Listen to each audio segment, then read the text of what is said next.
The broadcast is now starting. All attendees are in listen-only mode. Welcome everyone to Nova 401k Associates webinar, Secure Act 2.0 with Craig Hoffman. Before we get started, I would like to point out the panel on the top right-hand corner of your screen. You will see a drop-down section for questions. This is where you will enter in any questions that you may have for Craig. Please keep in mind that the Q&A portion of this webinar will be held at the end, and he will answer as many questions as time permits. If time runs out and you still have questions, you can send them to our email address, webinars@nova401k.com, and we will go ahead and forward those over to him. Right below questions, you will see a handouts dropdown. Here you will be able to download today's material. If you are with us today to earn continued education credits, please be sure to stay until the end of the webinar to fill out our survey. This will allow us to track your time and participation. Certificates will be sent out within a week for those who met the time requirement. To view any webinars you may have missed and the recording of this session, you can follow us on our YouTube channel, which is Nova 401k Associates, or visit our website, which is www.nova401k.com/webinars. Thank you for joining us today. I would now like to introduce Nova's attorney and senior consultant, Craig Hoffman. Well, thank you, Yvette. It's good to be back talking about Secure 2.0. I appreciate everybody joining. I saw on the attendance list there are a lot of familiar names, so welcome back. Hope everybody's doing well. This is not legal tax advice. This is just a seminar. You know better than that. This is me. If you don't know about me, take your time. You can read it in your leisure, but it shows 40 years of doing this stuff. But more important than me is Fergie, my lovely 14-month-old mini golden doodle. She is the love of my life. I haven't had a dog in like 20 years because of my crazy travel. But now that I'm not traveling as much, Fergie has joined the family, and we're going to the dog park as soon as I finish this webinar today. So I hope you have some furry friends yourselves. Moving on, what are we going to talk about? We're going to begin with a background, if you will, of how we got here. To begin with, the process of Secure 2.0 began even before Secure 1.0 had been signed into law. Back in May of 19, when the Senate Finance Committee was considering Secure 1.0. In conjunction with that hearing, Rob Portman and Ben Cardin, two senators with a long history of bipartisan pension reform legislation, teamed up to introduce the Retirement Security and Savings Act of 2019. And much of what was in that 2019 Act ultimately found its way into Secure 2.0. Over the next 3 years into a new Congress, work continued to massage and build upon the Portman-Cardin bill, culminating in March of next year with the House of Representatives actually passing on the floor of the House by a vote of 414 to 5, the Securing a Strong Retirement Act of 2021. The bipartisan support, I'm not sure why the 5 people voted against it, but it's indicative that this is truly bipartisan legislation. So from the House, it moved over to the Senate. The Senate Health, Education, Labor, and Pensions Committee passed the Title I portion of Secure 2.0, dealing with the ERISA provisions. But what I love is the ingenuity they came up with for the name of the health bill, namely the Retirement Improvement and Savings Enhancement to Supplement Healthy Investments for the Nest Egg Act. The Rise and Shine Act. Okay. Think how many hours staffers spent kind of working on the right name to get the right acronym. In any case, so a week later, the Senate Finance Committee passed the tax code provisions that are part of Secure 2.0. And there we sat, and over the summer, staffers worked to reconcile the differences between 3 bills. The House passed bill and then the Health Committee bill and the Finance Committee bill. The Health and Finance Committee bills never did go on a standalone basis to the Senate floor for a vote, but instead, behind the scenes leadership work, they came up with a reconciled bill that smoothed out the differences between all three pieces of legislation. And lo and behold, Secure 2.0 was born as part of the appropriations bill signed late last year by President Biden. And interestingly, they didn't even try and come up with an acronym. The name of the act is the Secure 2.0 Act of 2022. And staffers have already been pleading with lobbyists, please don't call the next one Secure 3.0, but I'll talk a little later, but I think it'll be a while till we get to that anyhow. So what's in it? A lot of 401k stuff. Perhaps the significant is the mandate for automatic enrollment and auto escalation beginning in the 2025 plan year. The initial automatic enrollment has got to begin at least 3% and then auto escalate 1% a year till you reach 10%. Though if you wish to, you could design it to auto escalate all the way up to 15%. You must include an EACA, an eligible automatic contribution arrangement, which comes with it the 90-day withdrawal rights, mandatory QDIA available, notice. You also get a later testing period as long as the ACA covers everybody. And what this change applies to, it's effective in 2025, but it only applies to plans established after the date of enactment, which was January, oh, that's a typo, folks. It was December 29th. How'd that get in there? The date of enactment was December 29th, 2022. So the slide is incorrect. I apologize. But nevertheless, you get the point that there has been, though, then some questions raised by what does this really mean to be established by December 29th of last year? What if I adopted a plan December 1 of 2022 with the 401k elective deferral provision kicking in on January 1 of 23? Was that established before the CODA, before or after the date of enactment? And I don't have the answer, to be very clear, folks.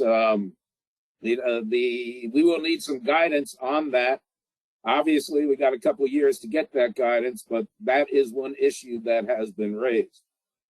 There are some exceptions for the small businesses with 10 or fewer employees and new businesses that have been in business less than 3 years. We have a clear timing of when that new business will have to add automatic enrollment, and it's the beginning of the plan year following the 3rd anniversary of the business. We have no such wording with regard to what happens when you go over the 10 employee line and how that will work, when you will have to add automatic enrollment. And there's wording that says normally employ 10 or fewer employees. So we will need guidance on that as well. Church and governmental plans are also accepted from the new rule. One point to be made is people are not real pleased about having to deal with not only automatic enrollment, but automatic escalation. And one thought that's come up, if you do not want to deal with the auto escalation, there's nothing to preclude you from beginning the initial automatic enrollment at 10% and just leaving it there. And if people want to make an affirmative election, something different, something lesser, none at all, so be it, but you don't have to deal with the auto escalation. Going along with mandatory automatic enrollment is a codification in the Internal Revenue Code of essentially the correction process of EPCRs for dealing with failures to implement automatic enrollment or otherwise improperly excluding an employee from making an affirmative election. Basically, you've got to correct the error no later than 9.5 months after the close of the plan year. And correction means putting the people back into the plan, but it doesn't require a QNEC. And unlike the EPCR's safe harbor, this provision specifically says that affected participants who terminated before the correction do not have to receive a QNEC contribution, as is the case with the IRS safe harbor. And this is important to have it in the code because the IRS safe harbor is subject to a sunset provision. So it's at the discretion of the IRS whether they would keep it after 2023 when it's slated to sunset. Now this takes effect, and it appears the effective date wording is a little screwy, but it looks like it will apply for errors corrected after December 31 of this year. So conceivably could be used for errors occurring in 2022. 2023 plan year. Hardship certifications. The IRS has over the years gotten very persnickety about making sure you document hardship distributions. You are permitted under the regulations to rely on an employee's certification that he or she does not have cash or other liquid assets with which to meet their immediate and heavy financial need, but we still needed documentation that the person does in fact have an immediate and heavy financial need, and that the amount distributed is not in excess of what is needed to satisfy that need. Now you can do that. So the three prongs to a hardship certification: do I have a need? How much do I need?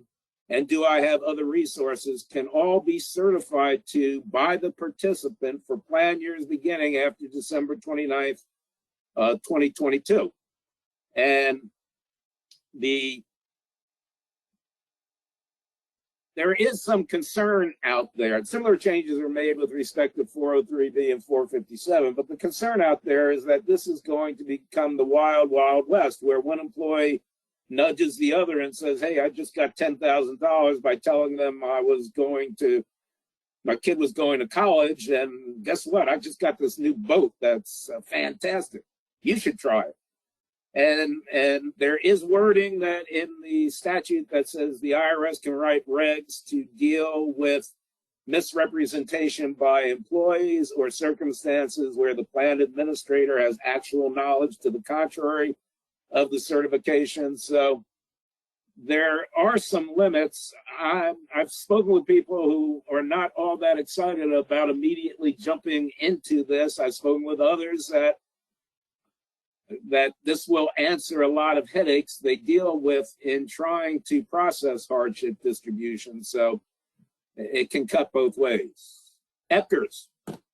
2.0 directs the IRS to expand EPCRs to allow for correction of any so-called eligible inadvertent qualification failure. And it can be corrected as long as it's self-corrected within a reasonable period of time after being discovered, and the IRS has not identified that failure before corrective actions have begun, then you can correct it.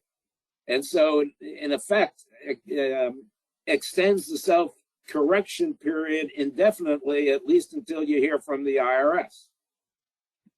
It doesn't apply to the normal abusive type situations, a great egregious failure, diversion or misuse of plan assets, or an abusive tax avoidance transaction.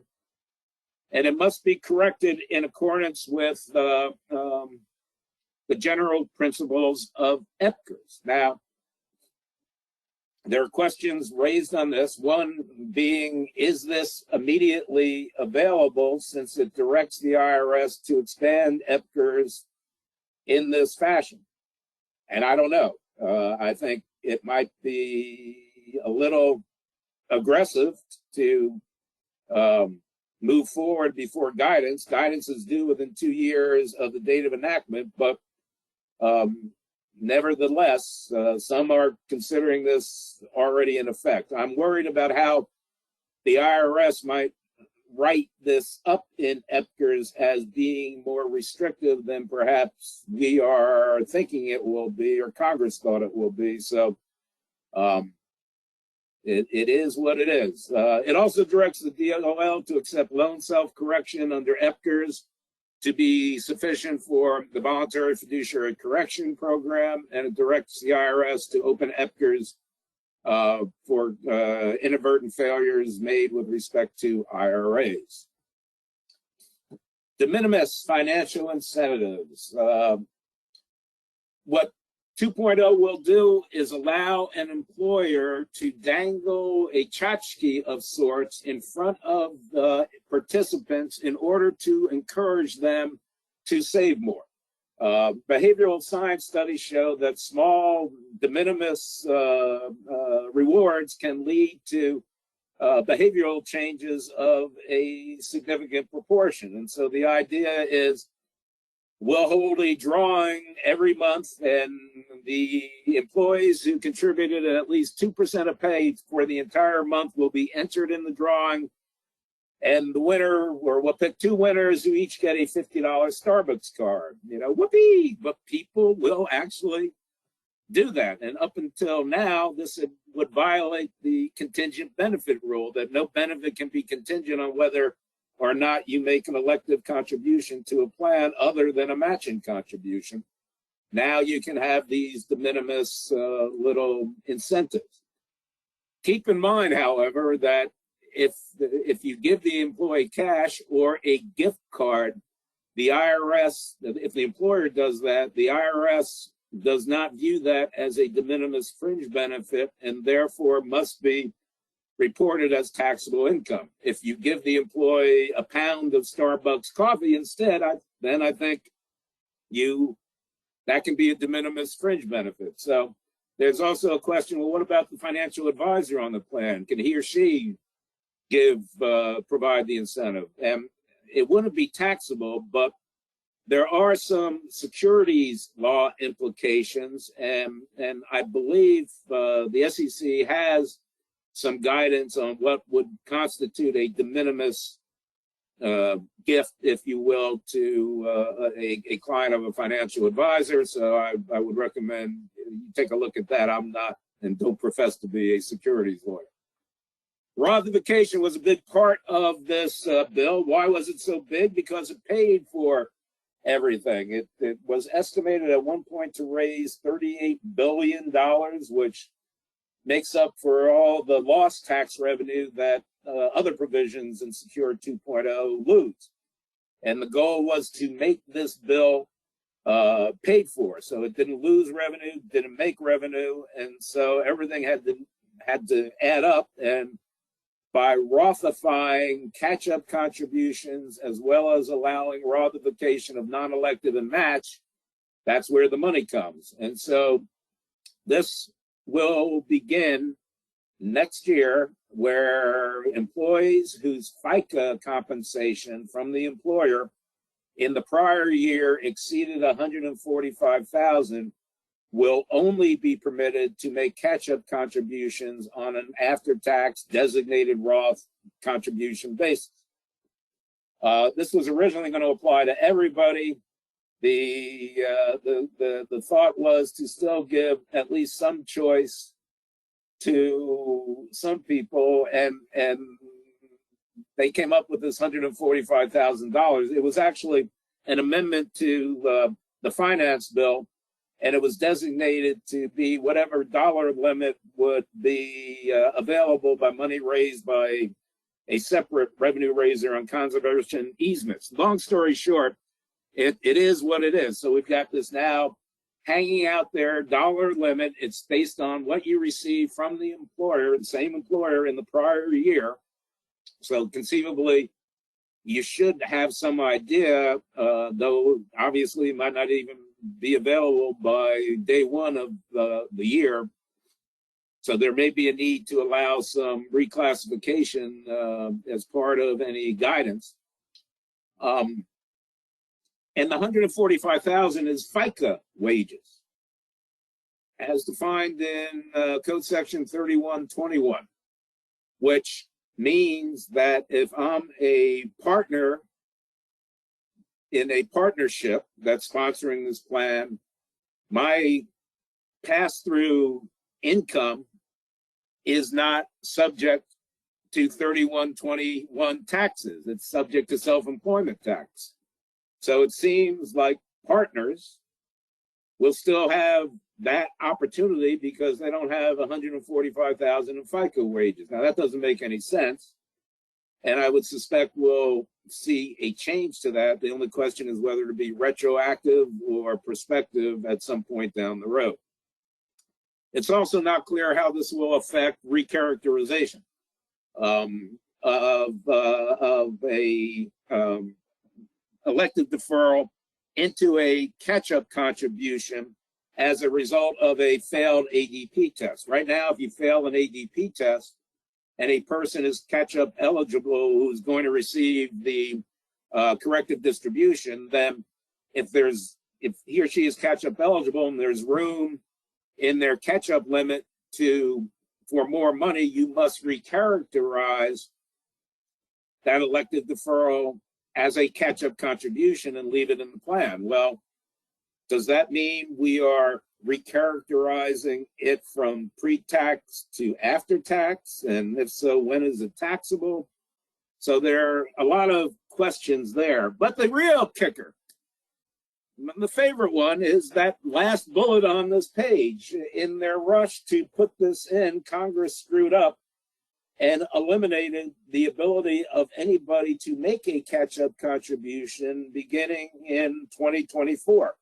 Pre-tax, Roth, above 145, under 145, doesn't matter. They eliminated the provision in 40 that increases the 402G limit by the catch-up amount.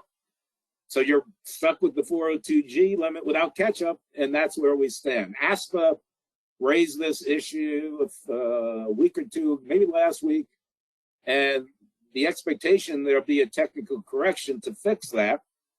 The problem is, will they get it done before next year? And as we see, this Congress is not the most bipartisan, you might say, and nobody's really sure at this point whether and when we will have a tech correction bill. They're pretty sure we will, but whether it will be before this kicks in next year remains to be seen. I have read there is apparently some precedent that the IRS, when a law change is completely absurd, I forget the wording they use, that it's patently obvious it wasn't intended that way, they can construct it the right way. Whether they'll do that in this case remains to be seen.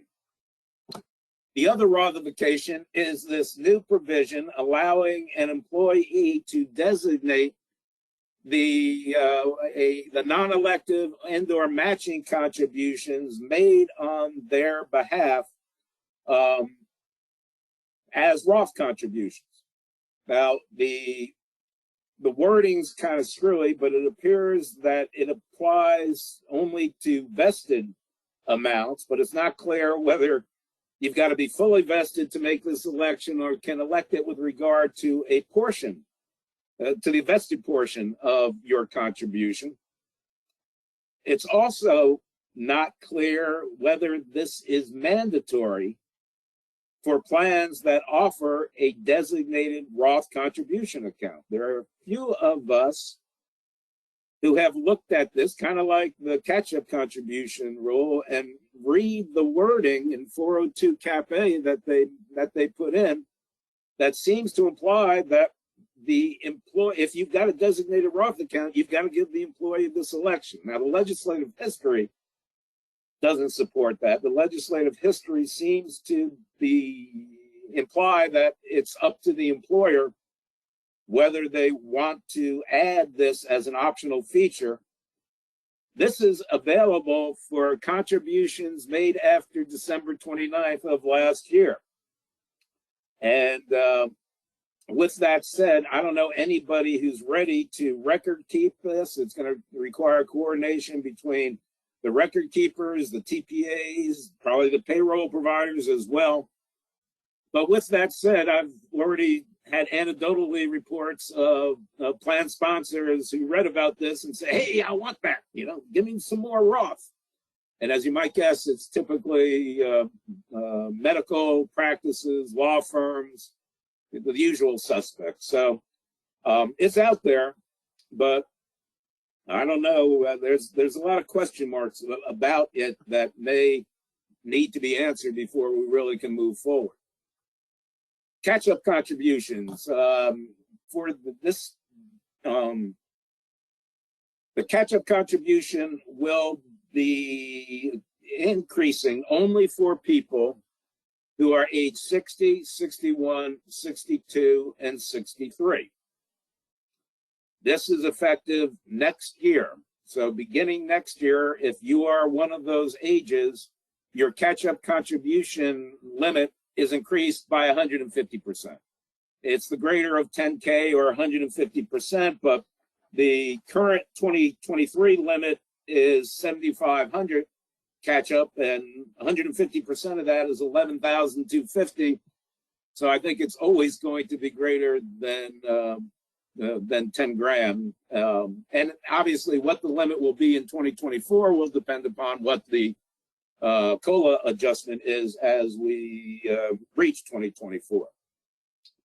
This was originally going to apply across the board to everybody without this age limit, but it cost too much. And those ages were not by accident. The main proponent sponsoring this provision in the law, he had a stand-up bill on this that got folded into Secure 2.0, was a congressman whose district is just south of downtown Atlanta, which happens to include Atlanta's Hartsfield Airport, home to many, many, many, many pilots. They have a mandatory age 65 retirement age, and hence they were able to, this is a bone, if you will, to the pilots. The bill also increased the current IRA, $1,000 IRA catch-up limit by adding a cost of living adjustment. And as I said, all of this becomes effective next year. Another kind of odd change in the way it was constructed, but once again, it is what it is the sole proprietor being able to make retroactive deferrals for the first year of a new plan.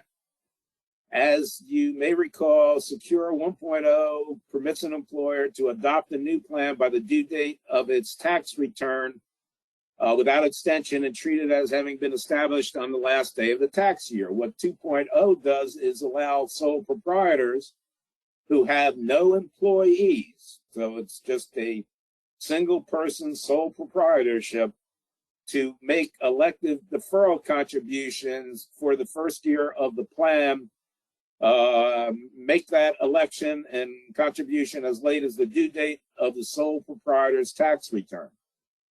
And, you know, whoopee, I'm not sure this is that big a deal. It will also apply to single member LL limited liability corporations as long as they choose not to be taxed as a corporation, in which case they are considered a disregarded entity, and I believe they would be treated the same as a sole proprietor. What is not covered is a partnership.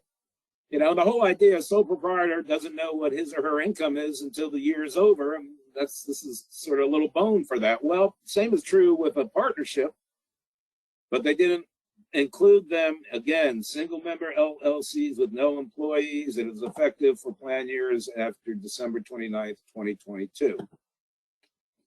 Long-term part-time employees. Just when you thought it was bad enough, 2.0 makes it a little bit tougher, or at least it makes it more, we're bringing them in early. 2.0 effective with the 2025 plan year will reduce the consecutive number of 12-month periods with at least 500 hours of service required to participate as a long-term part-time employee. It lowers it from 3 years to 2. And most importantly, It now applies the rules to 403B plans that are subject to ERISA. And for 403B plans, these long-term part-time employees will be effective with the 2025 plan year.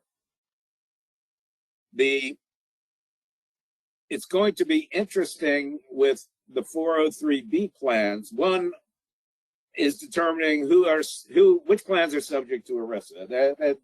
Obviously, governmental plans are not, so they don't have to worry about this. Public schools and the like. But there is the non-involvement exception for non-governmental 403Bs, where the employer's involvement is limited to collecting employee contributions by payroll deduction. And some people have questioned whether the automatic enrollment mandate for 403B plans will result in too much employer involvement. The second concern for 403Bs is, the 403B plans have a universal availability requirement. Everybody's got to be eligible with some minor exceptions. One is the exception for employees who normally work less than 20 hours a week. There's another for certain student employees, grad students, essentially. And the long-term part-time employee rules override those exclusions from a sense that if you become eligible as a long-term part-time employee, you've got to be eligible to make elective deferrals. You don't have to get employer contributions, but and what is raised, though, to use those exclusions, every person who normally works less than 20 hours has to be excluded. If a person who normally works less than 20 hours is allowed into the plan, you lose the exclusion for everybody. And the question is, how will that exclusion be read in conjunction with people coming in as long-term part-time employees? I don't have the answer. The one good news in 2.0 is that it cleans up 1.0 from a standpoint. You can now exclude service before January 2021 for both eligibility purposes and now for vesting purposes. And that's retroactive as if included in Secure 1.0. So that's what we will be dealing with on a going forward basis. But what we are going to see here, remember, we 3 consecutive years means somebody, assuming you were there at the beginning of 21, you got 21, 22, 23, you've got 3 years. You enter the plan in 24. And then in 24, we look at people who have completed either, well, at that point, all they need is 2 years of service, but you'll be bringing in the people who had only 2 years in 2024 and now went to 3, but they get in, and likewise the people who had only 2 years. So it was intended to work that way, where we've got 1 year of 3 consecutive, and then we go to 2 consecutive thereafter. It is what it is. Disaster distributions. This codifies what Congress has typically done on an episodic basis whenever there has been a natural disaster, such as a hurricane or a bad flood or what have you. And under this provision, in the event the president declares a major federal disaster, those who live in the disaster area and suffer an economic loss as a result of the disaster will be eligible to receive up to $22,000 as a so-called qualified disaster distribution. Now, keep in mind comes down. The episodic relief over the years has always had a $100,000 kicker. This is $22,000, but if God forbid you're lucky enough to be hit by 2 different disasters in the same year, it's $22,000 per disaster. The distribution must be made within 180 days after the disaster declaration, but it has this treatment we've done in the past for disaster distributions. You can include it in income ratably over 3 years. It's not subject to the additional 10% tax on early distributions under 72T. And you may repay it within 3 years of the distribution. And if by repaying it, you can then go back and file an amended tax return and recover the income tax that you paid on the distribution. It also increases the loan limit from 50,000 to the lesser of 100K or 100% of the vested account balance, and also allows for an additional year to repay and suspension of loan repayments during the period of the disaster. And interestingly, it has a specific provision that says if you got a hardship distribution in order to purchase or construct a principal residence, but were unable to close because of the disaster, then you are eligible to repay those funds back into the plan, which is great. And this affirms something that's come up many times over the years when I've been asked the question, well, what if a person gets a hardship distribution to buy a house and for whatever reason the deal falls through, it doesn't qualify the pass inspection or whatever? Can that participant pay the money back into the plan? And in the old days, the answer would, and today still is, no.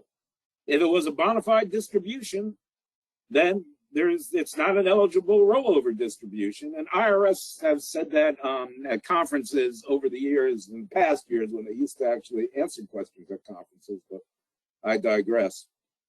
And so now, at least in this limited area, if you can't close because of the disaster, you can pay the money back in. And this is retroactive back to the last disaster relief for disasters occurring on or after January 26, 2021. Qualified birth adoption distributions. This was given to us by Secure 1.0.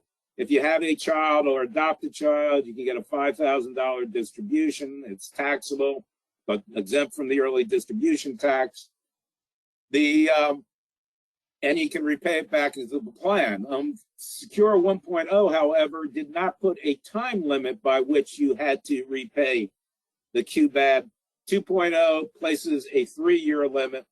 And again, they do fit for 3 years because, like disaster distributions, if you want to repay it and get the taxes back that you paid on the distribution, you've got to file an amended return, and there's a 3-year limit on that.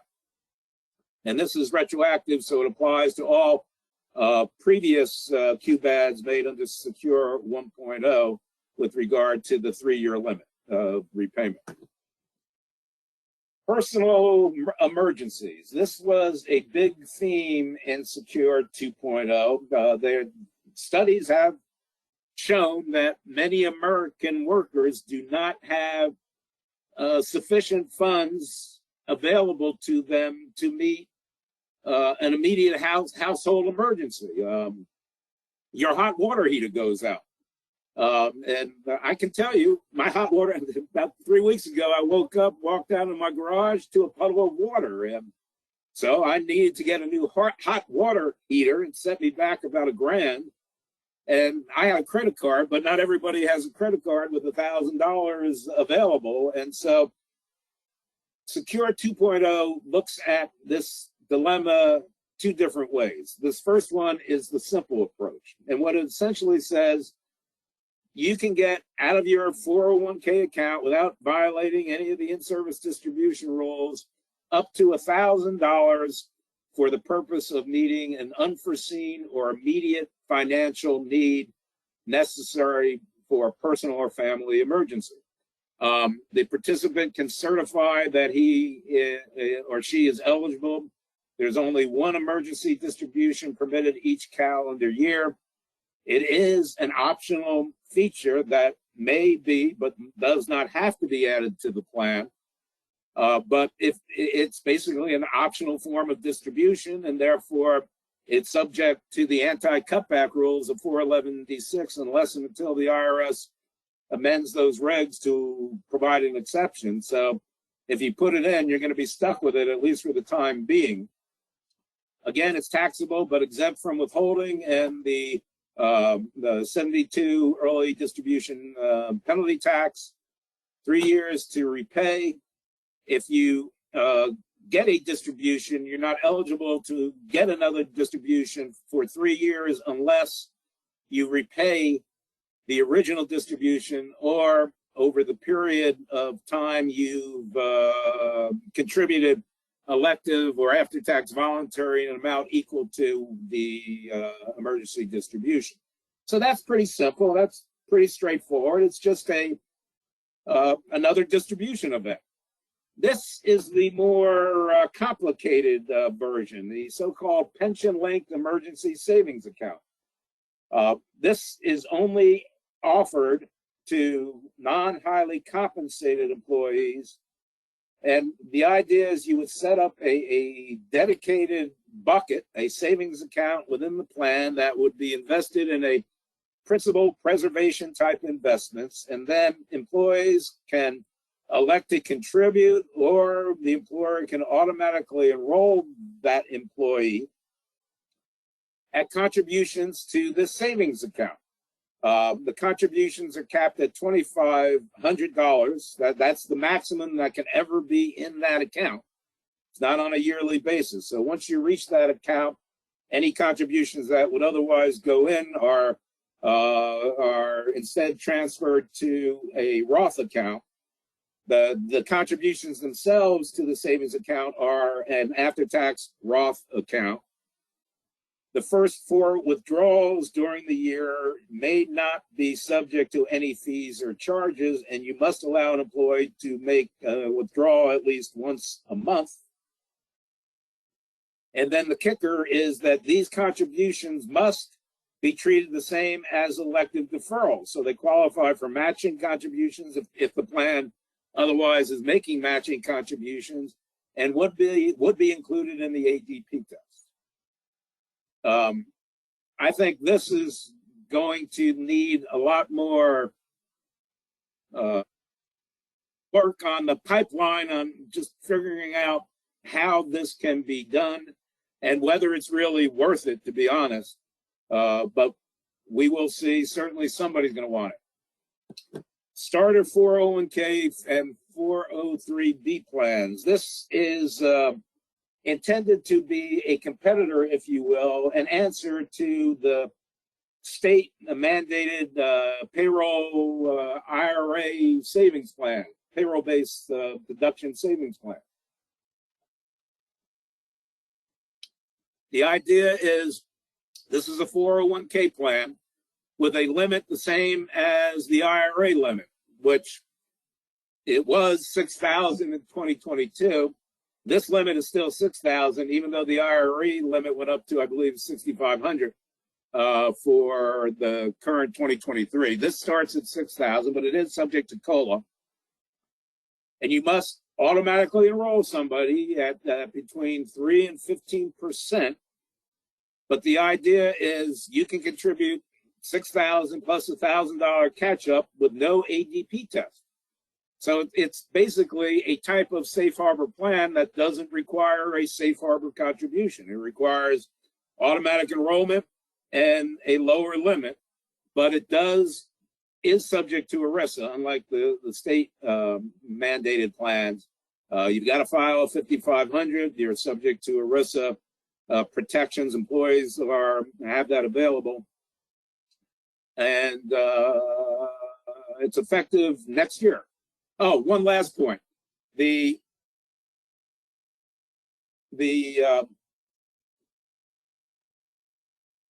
403B component should be just ignored because it doesn't do anything for a 403B. There's no ADP test already. You have a higher limit on just a straight 403B plan, and this doesn't get you anywhere, so I'm not quite sure why they decided to include that. Student loan matching contributions. If you recall, in 2017, Abbott Labs got an IRS private letter ruling that allowed them to make what they term matching contributions that match student loan repayments to enable employees who are saddled with these loan repayment obligations to still contribute to the plan. The problem is under the Abbott approach, those contributions were not classified truly as matching contributions, but instead as non-elective because they weren't made with respect to an elective contribution to the plan. They were made with respect to a loan repayment. What 2.0 does is say, okay, you can make matching contributions for student loan repayments. And the matching contributions would then be tested as part of the ACP test rather than having to be tested as part of the non-elective 401A4 component of the plan. The student loan repayment, however, is not treated as an elective deferral as we were just discussing for that pension-linked savings account. So it's not included in the ADP test. However, you can run the ADP separately on the group of employees receiving student loan matching contributions. So you can kind of call them out of the big test where they might drag down the average since those loan repayments are not in the ADP test. And this kind of works like the disaggregation testing for excludable employees. This is effective next year. All right, moving off the changes specific to 401k, let's talk about some compliance issues. Family attribution of ownership has been a bit of a problem in two distinct areas. One is with the spousal attribution rules, where I am treated as owning any stock or interest in a business my wife owns, and vice versa. So that means if I'm practicing law and I have my law corporation, my wife's a doctor and is practicing medicine in her medical corporation, we constitute a control group.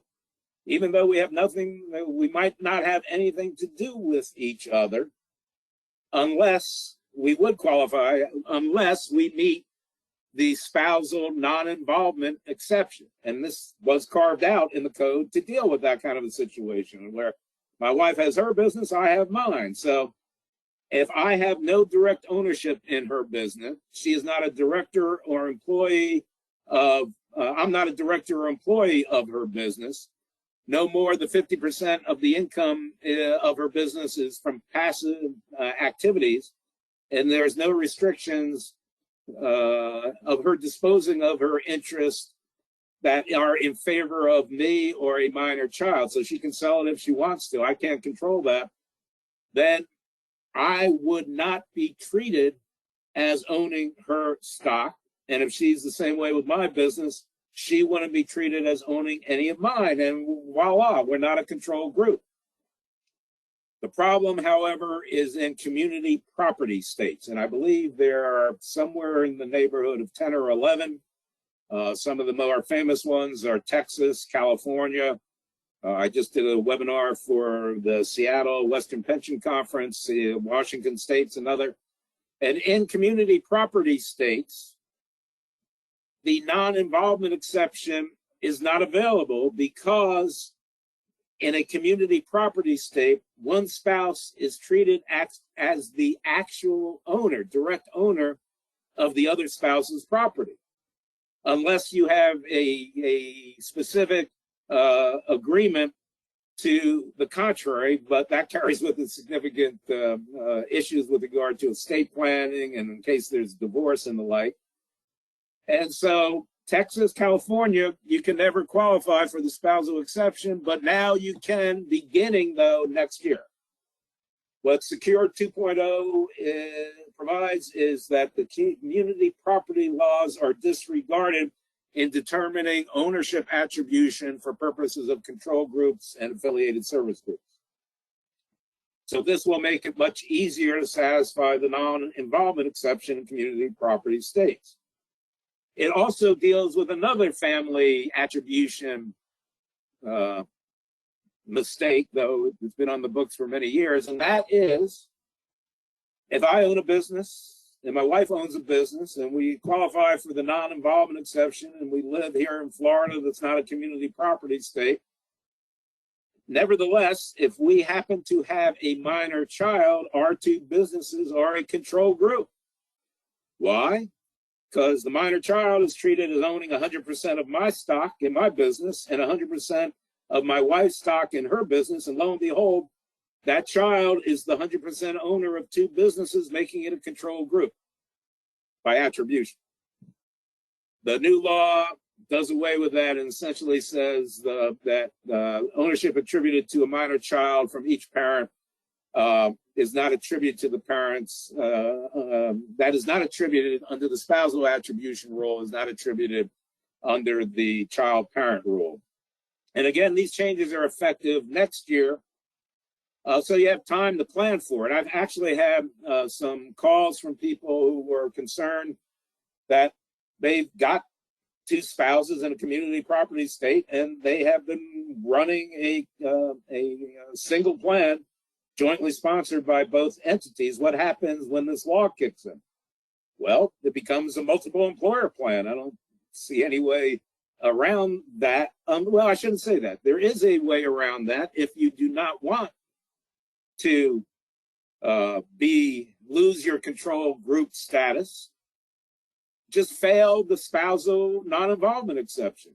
Give your spouse some interest in your business if that's possible, or make your spouse a director or employee of the business. And I say that not just in name, but that they actually do work for the compensation they're paid, and you can, if ever audited, can show that in fact this was a real employee and not somebody just on the books who never showed up at the office. Moving on, top-heavy testing. We've been asking for this for years. What it will now allow us to do is not the current top-heavy rules. If an employer is a nice guy and wants everybody to be eligible on their date of hire to make elective deferral contributions, they have to wait for any match or non-elective, but why not let them make elective deferrals as soon as they're, first day of the month after being employed? Well, the problem is if it's a top-heavy plan, then that no good deed goes unpunished. Those employees who were let in to just make elected deferrals, if they're actively employed at the end of the year, then they are going to qualify for a top-heavy minimum contribution benefit.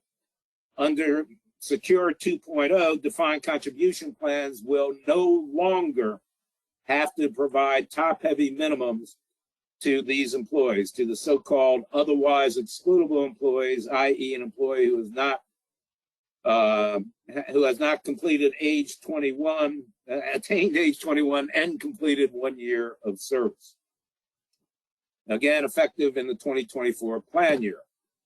RMDs, there is a desire, we're living longer, RMDs are, there's a thought that folks should not be forced to take out money sooner than they need it, at least until ultimately age 75. Well, what Secure 2.0 does is ratchet up the age from 72, which it currently is, thanks to 1.0, it ratchets it up first to 73 for those born between 1951 and 1959. So January 1 of 51 to 12/31 of 59, your required beginning date is in the year you attain age 73. Those born in 1960 or later will have an age 75 required beginning date. Now I say that the people born in 1959 under the legislation actually have two required beginning dates, both age 73 and age 75. Leave it to Congress, right? The conventional wisdom is the intention was those born in 59 have an age 73 required beginning date. We have 10 years before Congress needs to figure it out, but expect that to be in a technical correction. What else? R&D excise tax is, if you fail to get your R&D, it's 50% of the failure. This reduces it to 25% right away, and even lower to 10% if it's corrected in a timely manner. i.e. get it out of the IRA or plan, which is in the timely manner is generally 2 years. It also changes the Roth RMD rules for qualified plan accounts to make them the same as is currently applicable to Roth IRAs. As I'm sure you're aware, Roth IRAs do not need to make any required minimum distributions, period, at least under current law. But qualified plan Roth accounts are subject to the normal RMD rules. That will no longer be the case beginning next year as a result of 2.0. It'll be the same as the IRA, no RMDs from in-plan Roth accounts. Participant notices, there are a couple of provisions. One, I obviously, folks, am not covering every single little piece of Secure. A lot of it, I tell you, but there are some things that I have not covered, including about 7 or 8 reports IRS, DOL, or PBGC are to deliver, including one on how to make participant notices better. But this provision was fought for by AARP and others in response to the DOL e-disclosure regulations that were issued during the Trump administration, allowing a more liberal e-disclosure regime than the so-called wired at work e-delivery safe harbor that's still in the books and was in the books. AARP is worried that some elderly participants and beneficiaries may not be able to navigate the internet. So long story short, once every year, one of the quarterly benefit statements must be delivered on paper so that a person can actually read it. Okay, sounds great. The paper disclosure is once every 3 years for DB plans. For employees who are receiving disclosures under the wired at work safe harbor, i.e. accessing the communication, the internet is an integral part of their job duties, et cetera, they don't have to receive the paper notice. It also, Secure 2.0, permits suspension of retirement notices, both under ERISA and under the code, if that person receives all the initial enrollment material, but has a 0 account balance. The concern I have with this is it may be more trouble than it's worth to cull out who these people are. They still have to get an annual notice reminding them of the benefits of the plan and that they are eligible to contribute. So I think this is in the category of well-intentioned, but may not be that helpful. Cash out limit is currently $5,000 on involuntary cash outs. It's been that number since '97 when it was increased from 3,500. For those of you, I still remember it. How many remember $1,750 was the first limit, I think. But in any case, Secure 2.0 raises the limit a whole whopping $2,000 to $7,000. Whoopee! Pop the champagne. You know, think of where this would be if we had actually applied COLA adjustments for the last 25 years. But nevertheless, and there is no COLA added, so if and when this is increased in the future, once again, it will require an act of Congress.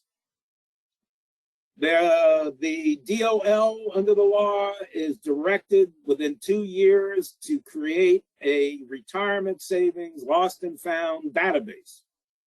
The DOL will cull information from the Form 8955 SSAs that we filed, which are filed on behalf of terminated participants who have a vested account balance left in the plan. And the idea is that a participant will then be able to go on the DOL website to this page, type in their information, and up will spring information telling them, hey, you've got money left behind at the XYZ company 401k plan. This is, as you might guess, aimed at the issue DOL has been raising with regard to plans not keeping up and losing participants and not paying out benefits.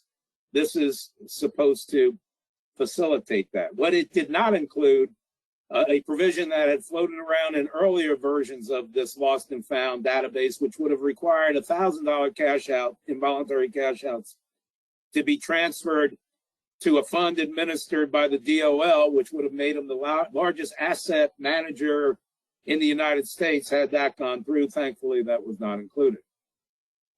Lifetime income, this basically allows certain type of annuity features to be included in an in-plan annuity that would otherwise violate the 401(a)(9) rules with regard to minimum distributions being satisfying, the annuity distributions satisfying required minimum distributions. So it will allow features like a guaranteed annual increase of up to 5%, not having to be tied to the inflation rate. You can have a return of premium death benefit without it violating the RMD rules. So certain guarantees for participating annuities as well. And that's effective immediately for calendar years ending after the date of enactment.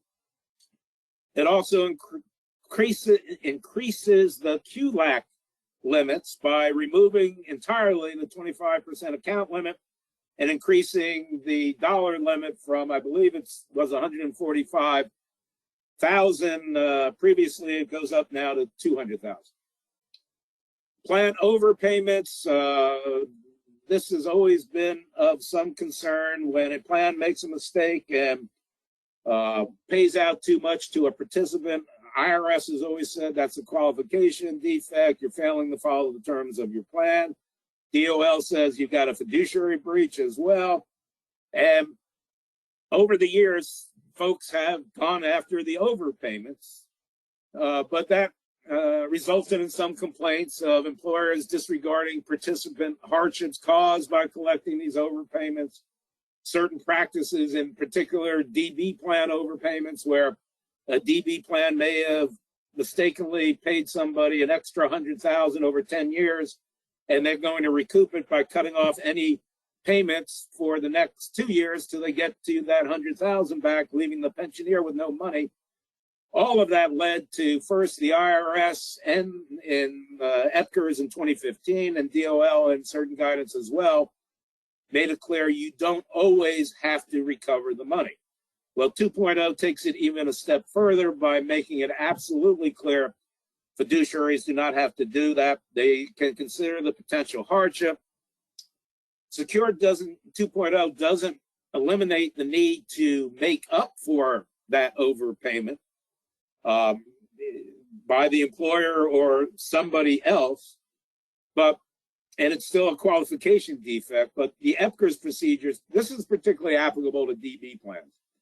And the EPCRS procedures have been updated recently that in many cases with fully funded DB plans, there's no required contribution to make up for the overpayment from the employer. And so this is very helpful, but it also now places restrictions on the practices by which a plan can seek recoupment by limiting how long after you can, after the overpayment, you can try and claw it back, basically 3 years. Places restrictions on how much of a pensioner's payment can, what percentage can actually be recouped from any particular payment. So it sets a bunch of different processes and procedures, and it will be helpful, to say the least. It's effective right now. Auto portability, there's an outfit, Retirement Clearinghouse, who has teamed up with some big record keepers so far, Fidelity, Vanguard, and Allright, to come up with a system where these big record keepers, the employer plans they have, they will share that data with RCH. RCH will collect the involuntary cash out IRAs and hold them in an IRA, and then when and if that person shows up at a new plan sponsor, that's arguably another Fidelity, Vanguard, or Allright plan, RCH will automatically roll it into your new employer's plan. So this is aimed at stopping leakage. RCH already has an individual prohibited transaction exemption granted by the DOL that largely mirrors exactly what's in the law, but that individual exemption is up for renewal at the end of the year. Now they won't have to worry about it being renewed. They've got it as a general exemption in the law. PEP, you no longer need to have a corporate trustee, or more correctly, a trustee who qualifies to be the trustee of an IRA as the person responsible for holding PEP assets and collecting participant contributions. Now that anybody can, any trustee, any type of trustee can be the trustee of the trust, doesn't have to be a corporation. And a named fiduciary, any named fiduciary other than an employer in the plan, can be the named responsible party for collecting contributions to the plan. A lot of corporate trustees are directed trustees. They don't want any more responsibility other than just holding the assets. This should make it easier for PEP sponsors, becomes effective this year.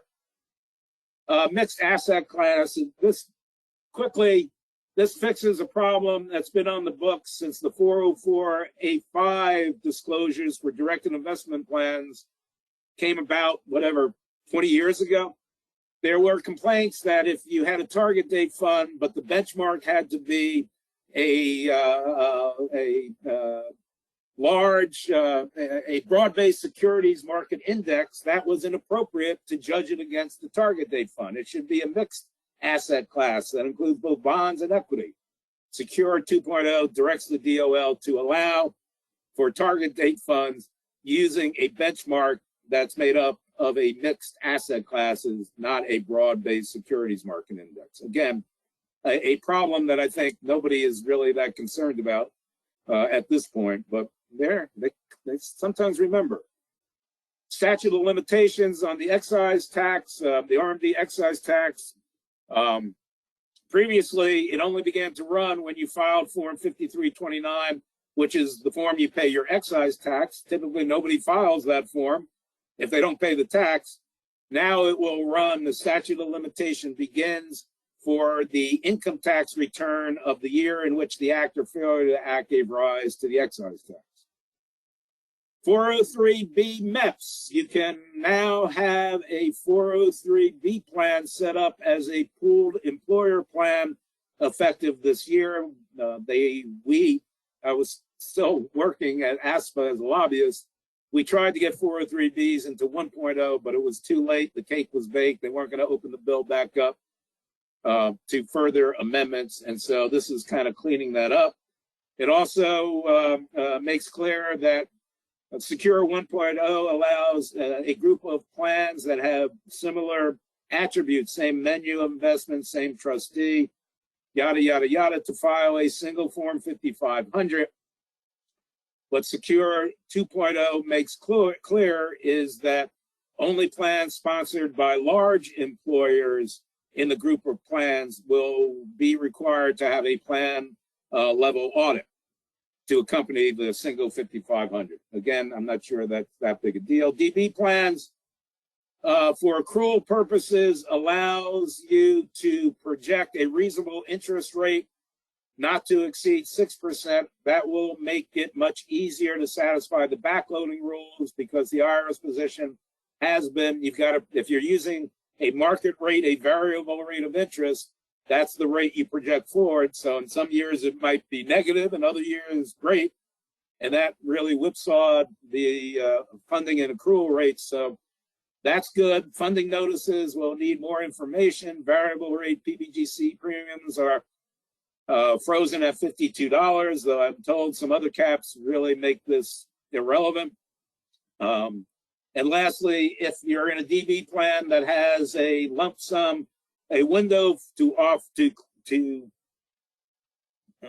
elect to get a lump sum payment instead of an annuity, you need to provide more detailed information allowing the participant to evaluate what is best for him or her.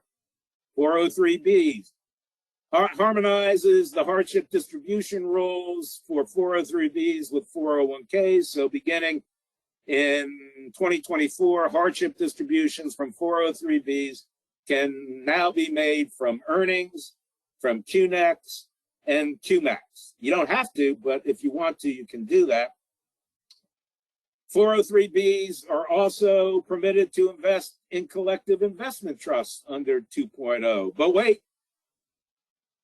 not really. They changed the code, but they didn't change the securities law. And there was a jurisdictional fight between the banking and finance committees with finance and the labor committees. And they tried to resolve it, but couldn't. There's some thought there may be a securities bill going through Congress this year, dealing with crypto, among other things, and this could get fixed there. But for the time being, it really doesn't do anything for us. Tax credits. Secure 1.0 gave us the increased small plan startup tax credit of 50% of your administrative costs for each, up to $5,000 for each of the first 3 tax years. There's also, it's $5,000 if you have 20 non-highlies. Otherwise, it's capped at the number of non-highly compensated participants times $250. What 2.0 does is for the smallest plan sponsors, i.e., who have no more than 50 employees, the 50% credit is increased to 100%. So if you've got 20 non-highly participants and you've got $5,000 worth of administrative expenses, you can get a tax credit for the whole amount. You don't get a deduction for those expenses. And keep in mind, the expenses must be paid by the employer. These are not expenses coming out of the plan. There's no tax credit, which it could. I mean, it could be a legitimate non-settler expense paid out of the plan, but if you do, then it's not going to be considered eligible for the tax credit. And there's also, for DC plans, a new contribution credit for, the smallest of employers adopting a new plan, where you take a percentage of up to $1,000 contribution, and that percentage is your tax credit. So basically, in the first and second years of a new plan, if you make a contribution of at least $1,000, you'll get a $1,000 tax credit. In year 2, if you make a contribution, 3 rather, you make a contribution of $1,000 on behalf of an employer, you get a $750 credit. So that's how it will work. And also, if you're above 50, there's a proration for between 51 and 100 employees. The small employer startup tax credit is available when a new plan is established by an eligible employer joining a MEP. Under 1.0, the correct literal reading was, if that MEP had already been around for 3 years, it was no longer a new plan. Now we look to when the employer was established. This is retroactively effective, so it may make sense. Employers who were caught up in this could go back and file an amended tax return and claim the credit as a result. Savers match, I'm going to skip over, doesn't take effect in 2027, but it's basically taking the non-refundable tax credit for low-income savers and turning it into a matching contribution that the government will make to either an IRA or a plan account on behalf of that individual. The income level is very low, adjusted gross income for joint filers of no more than $41,000. And again, this takes effect in 27. Amendments. Secure 2.0, the deadline for doing your plan amendment, it is the end of the 2025 plan year. You must operate your plan in accordance with the new law in the meantime, and the plan amendment must ultimately reflect plan operations. But they didn't stop there. They also extended the deadline for Secure 1.0, the CARES Act and Disaster Relief Act amendments. The IRS had extended those to December 31, 2025 on their own. Secure extends it to the end of the 2025 plan year. So it's the same deadline as 2.0, which for calendar year plans will be the same deadline as the IRS had set. But now non-calendar year plans will have a little more time than the IRS. Well, folks, went the wrong way. What's next? This is going to be a challenge. We need all sorts of guidance, and we haven't even gotten a lot of guidance on 1.0. We've been waiting.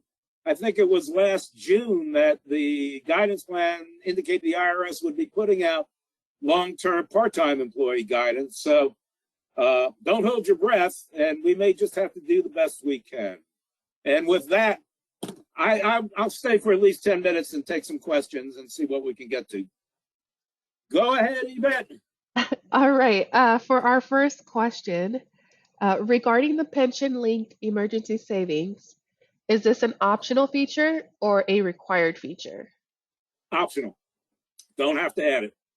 Same with the emergency withdrawal provision. It's an optional feature, and employer is not required to adopt it. Alrighty. So for the family attributions of ownership, starting in 2024, two married couples in Texas could run separate 401k plans without having to consider associated group rules? Yes and no. I mean, the point is that the community property attribution does not take effect, but all the regular attribution does. So you will have to look at the ramifications of that. But if you qualify for the non-involvement exception, then you will not have to treat them as a control group. But you still, just because of this law doesn't mean all husband and wife separate businesses are not a control group. They still need to otherwise qualify for the non-involvement exception. Next. And that's actually the last question. We just had a lot of thank yous for your presentation, and somebody wished you well to have a great time at the park with Fergie.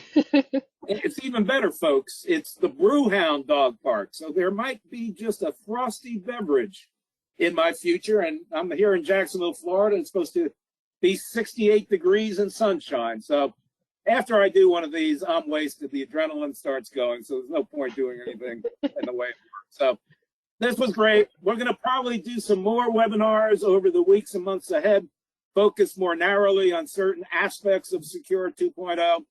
If you do not follow us on LinkedIn, please do. That's where we put a lot of our information. And on LinkedIn, you can also find where you can sign up for our Nova Notables newsletter, monthly newsletter we send out. It's free.